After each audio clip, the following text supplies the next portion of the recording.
¿Qué tal? ¿Cómo están ustedes? Espero que estén bien, disfrutando de las bendiciones de Dios y muy animados porque ya estamos casi terminando esta etapa de este curso. Les habla el hermano Isaías Rodríguez Arispe, pastor de la Iglesia Bautista Berea de Monterrey, AR, iglesia que patrocina el Seminario Bautista Misionero Mexicano, aquí mismo en esta ciudad. Y esta es la clase de homilética 2 y estamos en la sesión 15, la sesión final de este segundo semestre del primer año. Hemos llegado al capítulo 5 de nuestro libro de texto. El libro, como lo hemos mencionado en varias sesiones, se llama La Predicación Bíblica, un libro escrito por el doctor Haddon Robinson, y realmente es un manual para la preparación de mensajes expositivos, un manual que lo lleva uno paso a paso a través de 10 etapas para aprender a manejar un pasaje y exponerlo de manera expositiva, a diferencia de la manera temática o de la manera textual o de alguna otra de las muchas maneras que hay para predicar. Hemos hablado ya de varias etapas. A propósito, ¿recuerda cuántas etapas llevamos? ¿Y las recuerda usted? Una cosa muy importante que yo enfatizo a los alumnos siempre es: tenemos que conocer de memoria la definición de predicación expositiva, de tal manera que si nos despiertan a las 2 de la mañana y nos preguntan la definición, la podamos dar. Asimismo, al estudiar un pasaje necesitamos recordar, de preferencia en orden, de memoria, las 10 etapas de este modelo. Si no las podemos recordar en orden, cuando menos recordarlas todas, eventualmente las ubicaremos. Nada más para un pequeño ejercicio, recordemos, la primera etapa es: seleccione el pasaje del que va a predicar. Y cuando vimos esa etapa, hablamos de los detalles, de dónde comenzar, de dónde cortar, de medirnos para considerar el tiempo que tenemos para predicar. Y no solo eso, sino también dónde el autor cambia de tema, porque no tiene caso que leamos un pasaje de todo un capítulo para predicar sobre 2 o 3 versículos, en donde en el capítulo se mencionan 5 o 6 temas que probablemente van a confundir o a distraer a la congregación. Así que la primera etapa, todo tiene su disciplina y todo tiene su porqué. Seleccione el pasaje del que va a predicar. Después de eso, la segunda etapa es: estudia el pasaje y haga sus anotaciones. Eso quiere decir que tomamos el texto bíblico con una página en blanco, con una libreta, y comenzamos a anotar todo lo que venga a nuestra mente o a nuestra atención respecto del pasaje que estamos viendo. ¿Quién lo escribió? ¿Cuándo lo escribieron? ¿En qué condiciones? ¿Por qué razón o cómo fue que se incluyó en la palabra de Dios? ¿Cuáles eran las circunstancias cuando se pronunció ese pasaje? En fin, todo lo que pueda llamar nuestra atención y que sea de interés para poder entender bien el pasaje y el contexto en donde ese pasaje se está dando. Y luego la tercera etapa dice: al estudiar el pasaje, mientras usted está estudiando y haciendo anotaciones, y se relacionan las partes del pasaje, obviamente, unas con otras. Relaciona las partes del pasaje unas con otras a fin de determinar cuál es la idea exegética y cuál es su desarrollo. Es decir, los pasajes tienen un tema.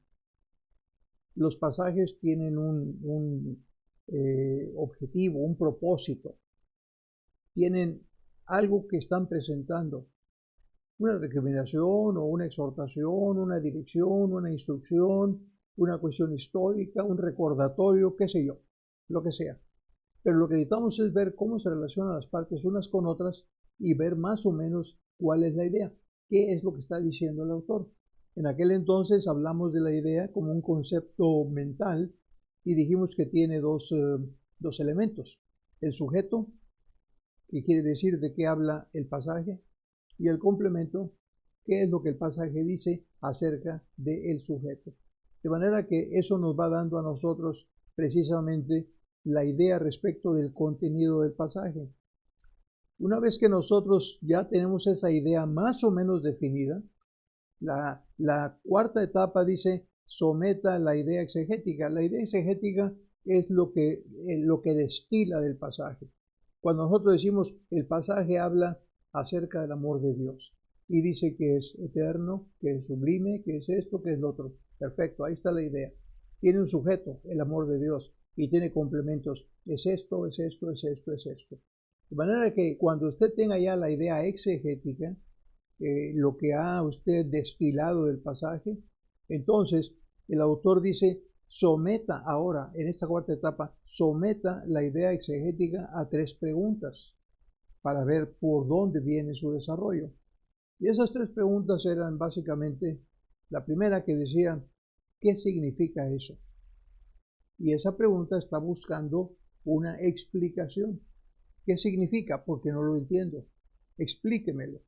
Es lo que como el oyente le diría al predicador.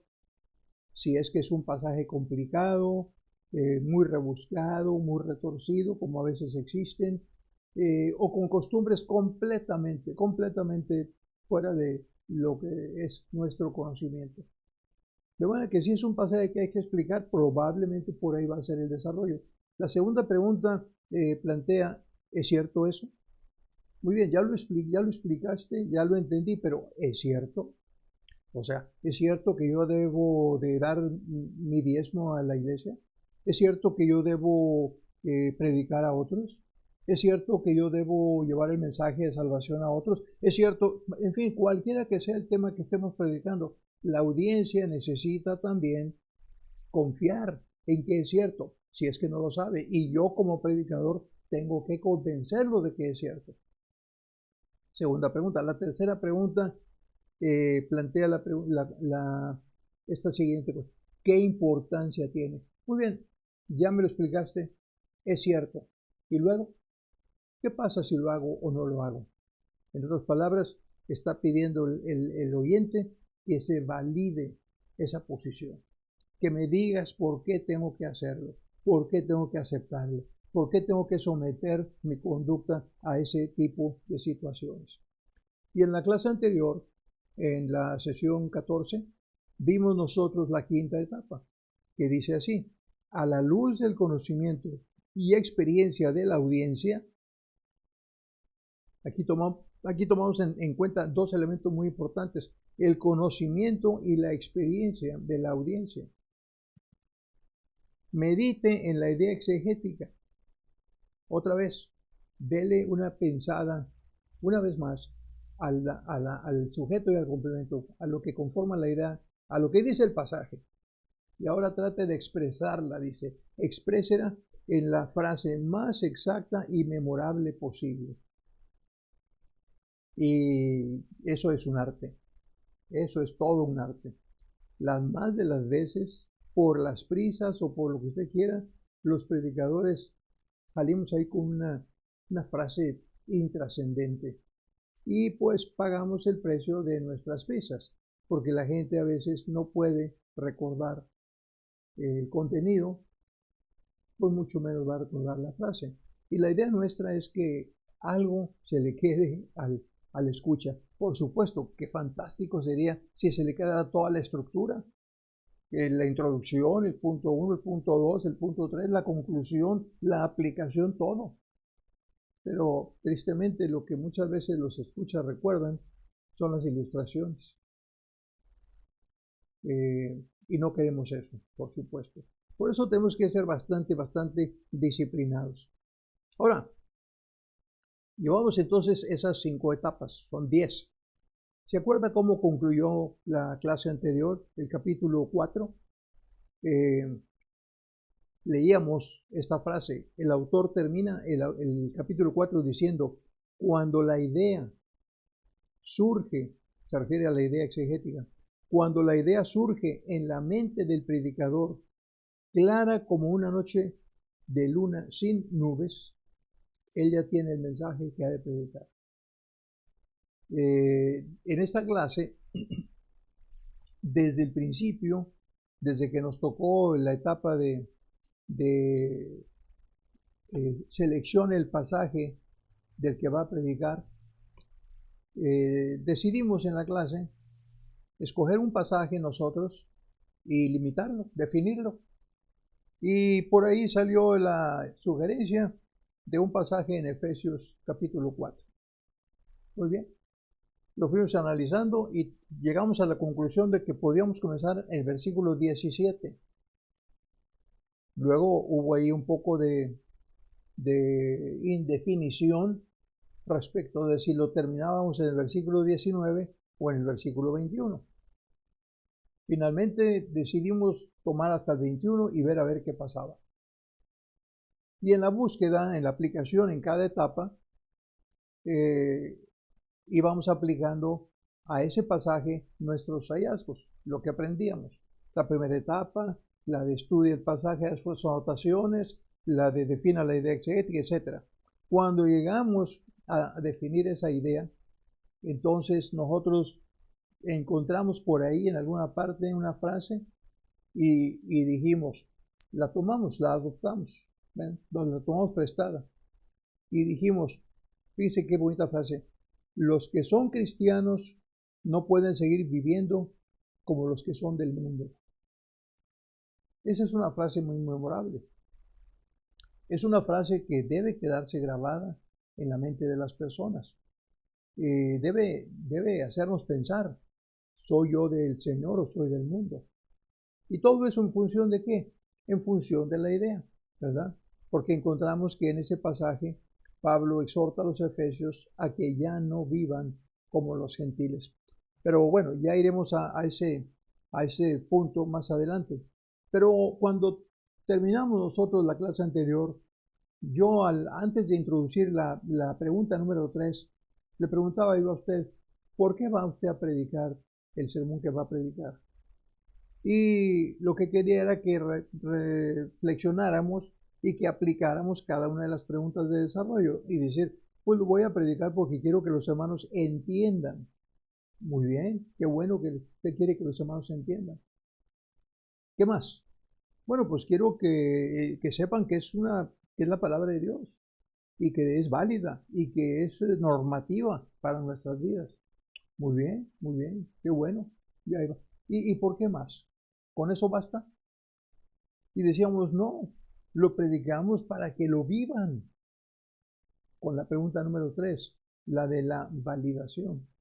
Y cosa curiosa, al iniciar el capítulo 5, que por cierto es un capítulo muy breve, esto va a ser una sesión bastante breve y nos va a permitir hacer algo extra. Fíjese cómo empieza el autor su texto, con una pregunta, ¿por qué vas a predicar ese sermón? Yo creo que si nosotros, los predicadores, los pastores, nos pusiéramos a pensar un poquito, ¿por qué voy a predicar ese sermón?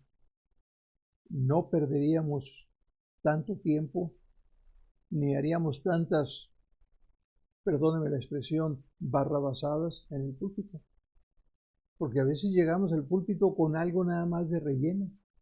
A veces traemos lo que llamamos acá en la jerga ministerial un recalentado.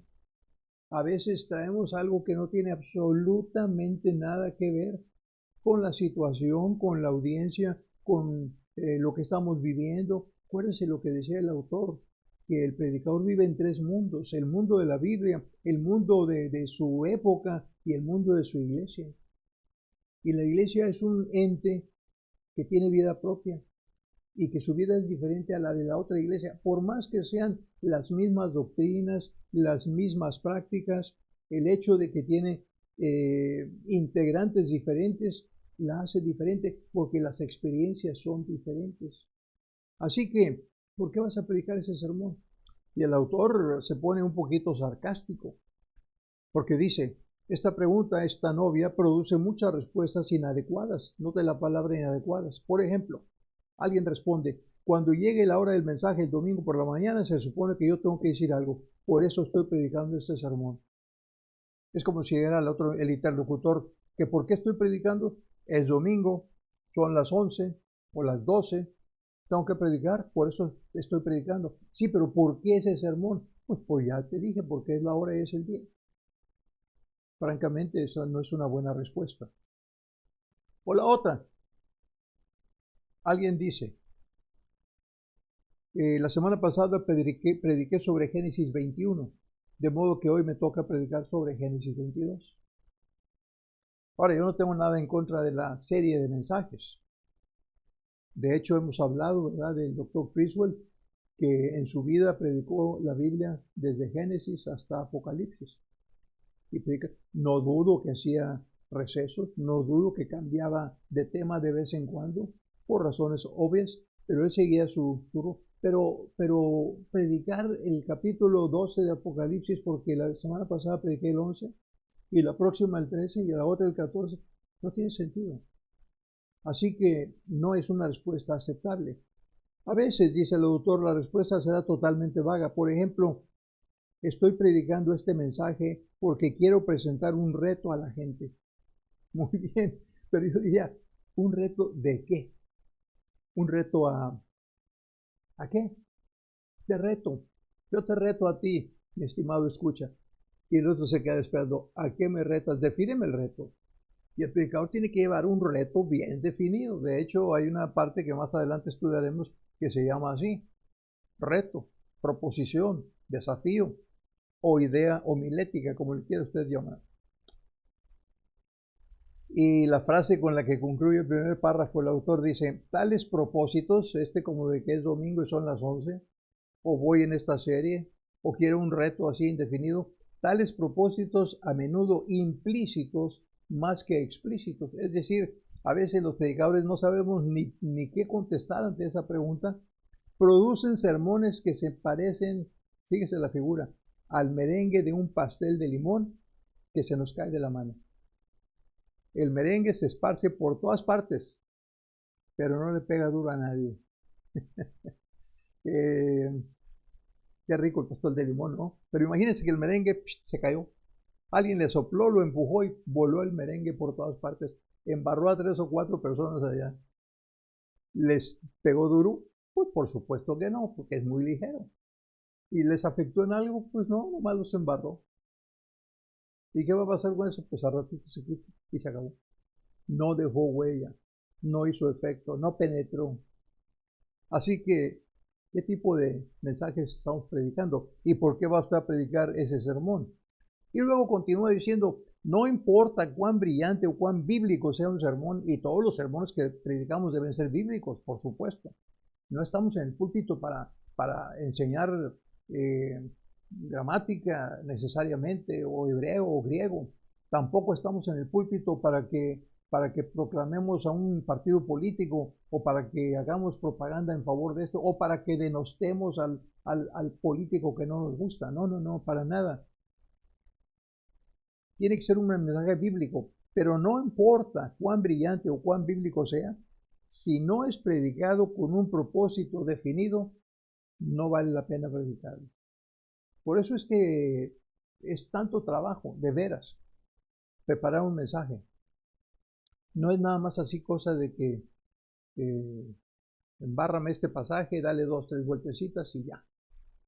Las congregaciones, las que escuchan mensajes de ese tipo, se quejan diciendo, siempre es lo mismo, siempre es lo mismo. Así que, ¿de qué se trata? ¿Qué estamos haciendo? Y la pregunta sigue siendo, ¿por qué predicar este sermón? Y el autor dice, un ministro hace una serie de cosas cuando se enfrenta a su congregación. Fíjese lo que estamos haciendo, sea que lo sepamos o no. Explica. ¿Se acuerda la pregunta? ¿Qué significa eso? Analiza, exhorta, ilustra. Pero ay de aquel hombre, de aquel predicador, que no logre entender que su sermón debe producir cambios en la vida de sus oyentes de una manera específica. Yo creo que uno de los mejores elogios que un predicador puede escuchar es que alguien le diga, lo escuché predicar acerca del tema de la oración un día y me propuse que yo iba a cambiar, iba a mejorar en mi vida de oración y lo he hecho. Esa sería una fantástica satisfacción para un predicador. Continúo con el texto que no tiene nada de desperdicio, por eso me estoy centrando en él y lo estoy comentando. Dice, hay pocas cosas tan aburridas y carentes de significado como la doctrina bíblica que es enseñada meramente por el hecho de hacerlo. Claro, aquí en el seminario tenemos nosotros una clase de doctrinas bíblicas. ¿Cuál es el propósito? Que los alumnos sean expuestos a las doctrinas básicas y que las entiendan. Se supone que como ya están en el seminario, están queriendo aprender y aplicar. ¿Cuál es el objetivo aquí en esta clase de homilética? Que el estudiante aprenda un modelo de 10 reglas, 10 etapas en la preparación de sus mensajes expositivos y que predique de una manera expositiva. Definitivamente, tiene que haber una relación, tiene que haber un propósito, tiene que haber una meta hacia la cual nosotros estemos pugnando. Dice el autor, ningún hombre es mejor solamente porque ahora sabe que en el principio creó Dios los cielos y la tierra. Es muy común que a los niños pequeños en el culto infantil les enseñemos versículos bíblicos muy breves. Y esos versículos los aprenden y se les quedan y los acompañan el resto de la vida. Y está bien, es bueno memorizar la palabra de Dios, pero, ¿qué impacto trae eso en sus vidas? ¿Qué impacto trae? Dice, el diablo también sabe eso. Y también lo sabían Acab y Judas Iscariote. ¿Y qué hicieron? Ellos sabían que en el principio Dios creó los cielos y la tierra. Y dice el autor una frase lapidaria, ningún hombre es mejor simplemente por saber que Dios amó al mundo de tal manera que dio a su Hijo para morir por la redención de la humanidad. Claro, la gente puede entender el mensaje y ahí se detiene. Pero si no lo acepta como válido y no lo acepta para aplicarlo, de nada le sirve. Dice el autor, en el infierno hay millones de personas que saben y sabían eso. Y concluye con esta frase, esta oración muy pesada. La verdad teológica es inútil a menos que sea obedecida. El propósito detrás de toda doctrina es el de asegurar una conducta moral. Muy bien. ¿Por qué vamos a aplicar ese sermón? Tenemos un propósito. Y eso nos lleva a la sexta etapa en nuestro modelo. Hace un momento repasamos las primeras 5. Y la sexta etapa dice así, determine el propósito del sermón. Es decir, responda a la pregunta, ¿por qué estoy predicando yo este mensaje? Bueno, lo primero que se me ocurre es preguntar, ¿qué es el propósito? Si voy a determinar el propósito del sermón, ¿qué es el propósito? Y aquí está la respuesta. El propósito, tome nota, es la declaración de lo que uno espera que suceda en el oyente como resultado de la predicación de ese sermón específico. Yo escucho a los padres de familia decir que le hablan a sus hijos y se desesperan porque la conducta de los hijos no cambia para nada. Siguen haciendo las mismas cosas. Y el padre o la madre se esfuerzan y le dicen, lo que yo espero es que tú escuches esto y hagas algo con tu vida, que cambies en tu vida, que cambies tus hábitos, que cambies tus amistades, que cambies tus conductas, lo que sea, pero que lo cambies y te pongo la ruta, esta es la ruta. Ahí hay un propósito definitivamente. Y luego, para acabar de abrir más la llaga, dice el autor, la diferencia entre el propósito de un sermón y la idea exegética, fíjese bien, la idea exegética que era lo que el pasaje enseña.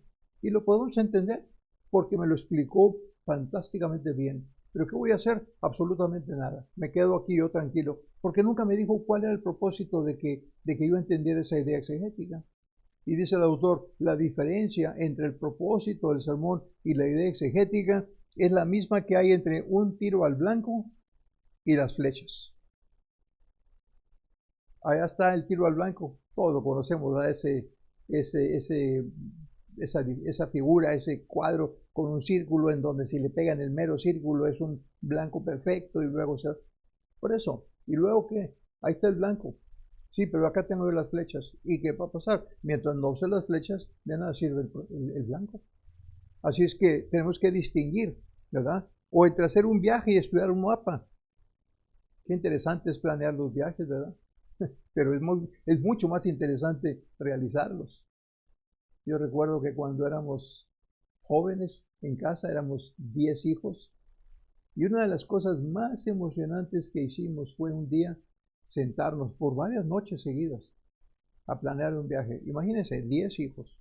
No había un carro en que cupiéramos, más papá y mamá, más una prima que vivía con nosotros, y un hermano joven seminarista que también era como parte de la familia. 14 personas. ¿Cómo le vamos a hacer? Y queríamos ir a recorrer las iglesias que mi padre había pastoreado en su vida ministerial. Queríamos ir a Toluca, a Guadalajara, a Ciudad Madero y a algún otro lugar que averiguáramos que él había estado ahí. Y lo planeamos. Íbamos a usar 3 automóviles, teníamos un presupuesto, una ruta, un itinerario, pero nunca hicimos el viaje. Nunca tuvimos el tiempo, nunca lo apartamos. Demasiadas personas para ponerse de acuerdo. Y ahí se quedó. ¿De qué sirvió? Pues nada más para inspirar un recuerdo más en la vida de su servidor y probablemente la del resto de la familia. Así que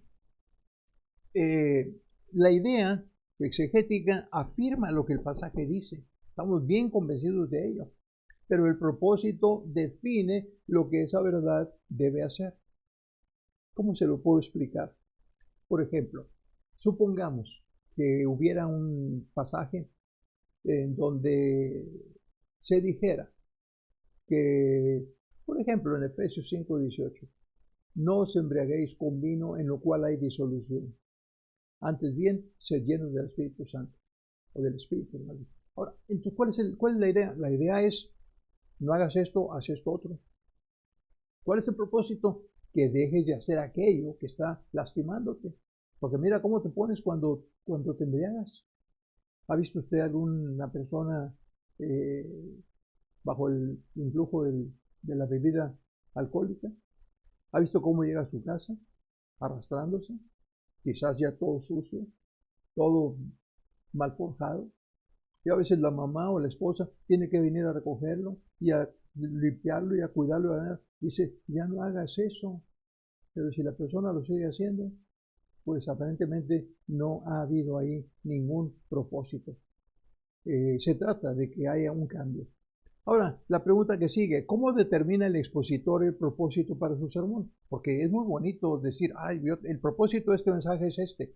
Sí, nada más que al examinar un pasaje, una persona, un maestro, un hombre experimentado en la disciplina de la homilética, pues le va a decir, no hay ninguna relación entre el pasaje y el propósito. Porque el pasaje habla de una cosa y tú tienes este otro propósito. El pasaje habla de que no se embriaguéis con vino en lo cual hay disolución. Y tú estás hablando acá que hay que dar las ofrendas y el diezmo a la iglesia. O que hay que hacer trabajo evangelístico. O que hay que amar a la familia o amar los unos a los otros. No tiene relación. Vea usted, estamos en la página 66, segundo párrafo. ¿Cómo determina el expositor el propósito para su sermón? Lo hace descubriendo cuál es el propósito que subyace en el pasaje que está predicando. O sea, usted analiza la Biblia, toma un pasaje y dice, ¿de qué habla este pasaje? Cuando usted extrae la idea, aprieta el pasaje, lo ve por un lado, lo ve por el otro, lo analiza por acá, lo divide, lo separa, lo separa y luego lo vuelve a juntar. Y la pregunta es, ¿de qué habla el pasaje? Y cuando usted tiene la respuesta, le ha sacado ya la idea exegética. Entonces, como ya tiene esa idea de lo que el pasaje habla, su propósito no puede estar divorciado de esa idea. Por eso dice el autor, lo hace descubriendo. ¿Cómo determina el expositor el propósito para su sermón? Lo hace descubriendo cuál es el propósito que subyace en el pasaje que está predicando. ¿Y cuáles son los pasos que nos ayudan en eso? Continúa, dice, como parte de su exégesis, de su análisis, de su estudio para obtener el contenido del pasaje, el predicador debe preguntarse, ¿cuál fue la razón por la que este escritor sagrado escribió este pasaje? ¿Por qué lo escribiría? ¿Para ejemplo? ¿Para reto? ¿Para instrucción? ¿Para historia? ¿Para qué? Tiene que preguntarse, y por eso debe uno conocer bien la palabra de Dios. Y luego otra pregunta, ¿qué efecto esperaba que tuviese sobre sus lectores? Imagínense usted a Moisés tratando de arengar o arengando al pueblo de Israel, empujándolos a salir de la esclavitud. Y aquellos estaban felices de la vida, disfrutando y todo eso, y ni caso le hacían. Afortunadamente salieron. Y eso nos puede dar a nosotros ideas.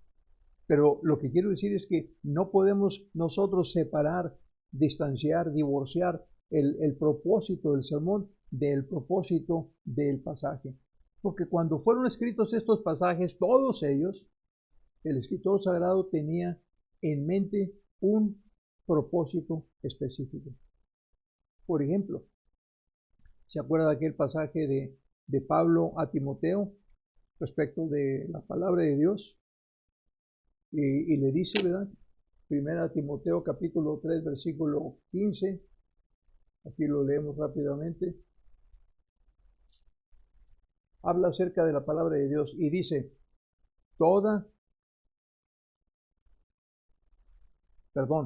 estoy en segunda Timoteo.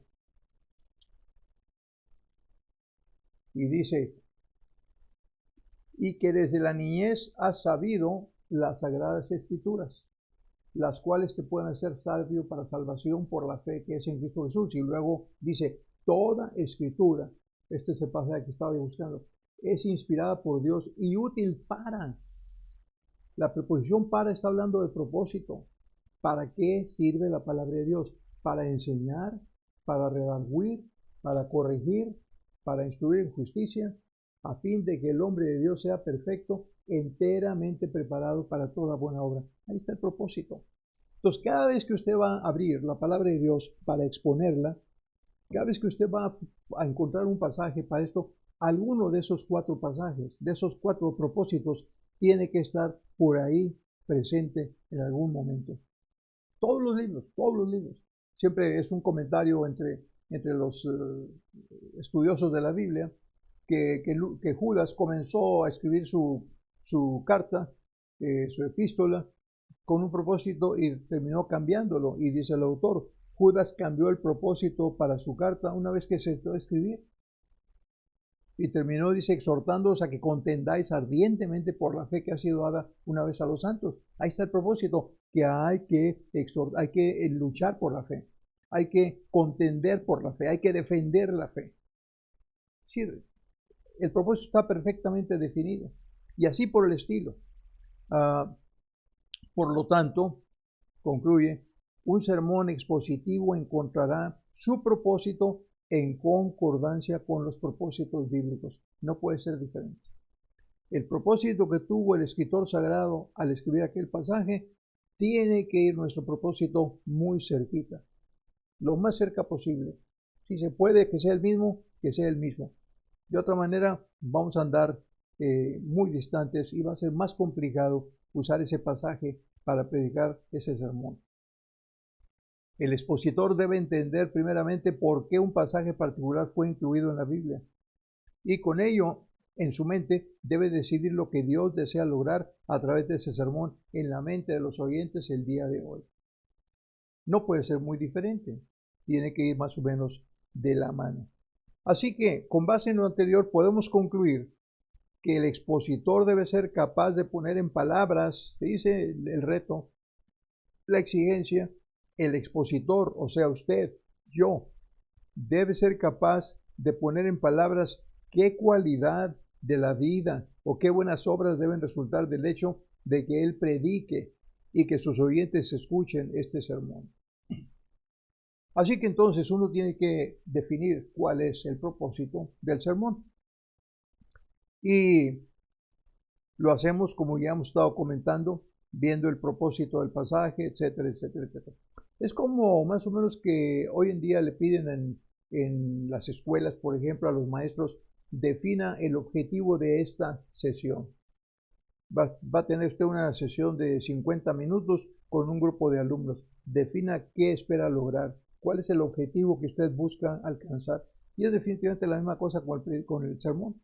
Usted va a tener 50 minutos a su audiencia, a su congregación, si es que le va bien con 50 minutos, ¿verdad? Y en esos 50 minutos tiene que hacer un impacto en sus vidas y tratar de conseguir, o al menos comenzar a conseguir, un propósito en la vida de cada uno de ellos.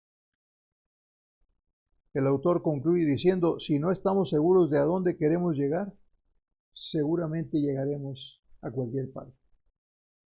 Usted no quiere, pues, definitivamente, que su congregación diga, como escuché a una congregación decir una ocasión de su pastor, escuché con mucha tristeza, siempre es lo mismo.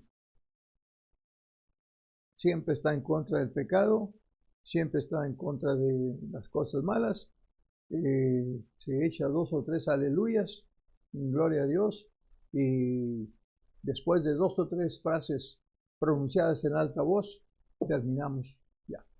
Y siempre es lo mismo. Evidentemente estos no habían crecido mucho.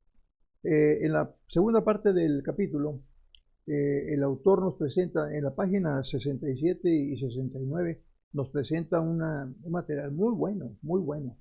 Déjeme repasarlo rápidamente con usted. Dice aquí, Roy B. Sock preparó una valiosa lista de verbos y expresiones para determinar objetivos de conducta. Déjame decirle, lo que le acabo de decir del objetivo, del propósito, no es así tan sencillito. Tiene uno que saber lo que está haciendo.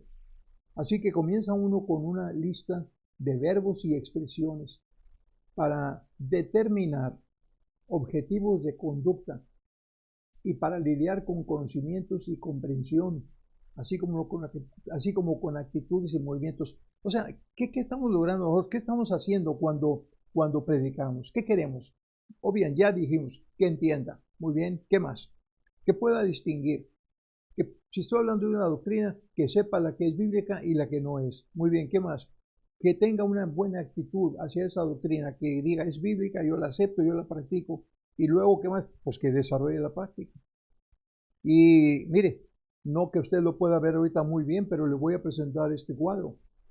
Y este cuadro que está ahí en la página 69, me parece, este cuadro tiene 5 columnas.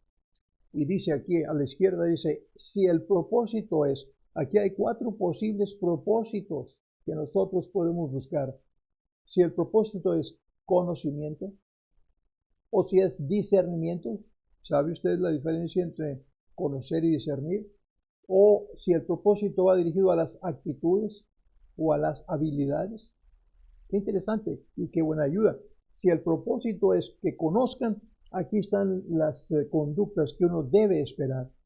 Que anote, que exprese, que enumere. Usted puede decirle, por ejemplo, en un sermón, les voy a dar a ustedes 5 características de X conducta y quiero que las anoten, porque se las voy a preguntar en cualquier momento. La persona ya va a ver su congregación que saca su papel o su librito o su cuaderno en donde anota y comienza a anotar. ¿Ya? 5 cosas y ahí ya está. Ya cumplió su objetivo. Pero si usted tiene el propósito de que discierna, que razone, que reflexione, que decida, entonces va a tener que buscar comprensión. No nomás que lo anoten, no nomás que lo memoricen, no, que entiendan y que vean la sutil diferencia entre una cosa y la otra, entre lo que es bíblico y lo que no es bíblico, lo que es práctico y lo que es mera teoría, lo que es A y lo que es B, que comprenda, que discierna, que entienda. Aquí están yo subrayé que comprenda, que discierna o que entienda. Si usted está buscando en su propósito afectar actitudes, entonces las conductas o las palabras que usted busca para definir su propósito están entre que el oyente decida o que comprenda y decida. Puede ser doble. Que decida que a partir de este momento va a hacer X cosa. Es un buen propósito. No es fácil de lograr, pero hay que intentarlo. Que mi escucha se convenza de que debe dar el paso del bautismo, porque es un paso de obediencia y porque no tiene sentido que ya tenga 10 años de que aceptó a Cristo y no quiere dar el paso de obediencia. Uno se pregunta, ¿realmente lo aceptó o no? ¿Verdad? Siempre pasa eso. Actitudes. Hay quienes dicen, sí, yo entiendo y lo comprendo perfectamente bien, pero no estoy listo todavía, no lo quiero hacer, no lo voy a hacer. ¿Por qué no? Y dicen, pues porque no quiero compromisos con la iglesia. Esa es una actitud. Pues sabe usted tiene que entonces cambiar esa actitud y entender que tiene que comprometerse con la iglesia. Para esto tiene que entender la naturaleza de la iglesia. Y tiene que entender que la iglesia somos todos. Y que si todos adoptáramos esa actitud de no quiero compromisos con la iglesia, ¿a dónde va a ir la iglesia? Va a dar que cerráramos esa y empezáramos una misión en otra parte. Actitudes. Que el oyente se convenza de, que el oyente se comprometa a. Y finalmente, si usted está buscando habilidades, ¿verdad? Por ejemplo, diga usted, vamos a predicar un mensaje para capacitar a los oyentes a presentar el plan de salvación, muy bien. Que entonces interprete o que aplique, que practique, que estudie, que resuelva, que experimente. Y entonces, esas palabras son entonces para tratar de darle forma a nuestro propósito. Y en la página 67 el autor nos hace una muy buena exposición y nos da buenos ejemplos. Por ejemplo, dice, dice, a continuación se presentan varios propósitos expresados en términos medibles, porque esa es otra. Uno puede desear la luna y las estrellas, pero tal vez sea mejor ir paso a paso. Dice, el oyente deberá entender el concepto de la justificación por la fe y deberá ser capaz de escribir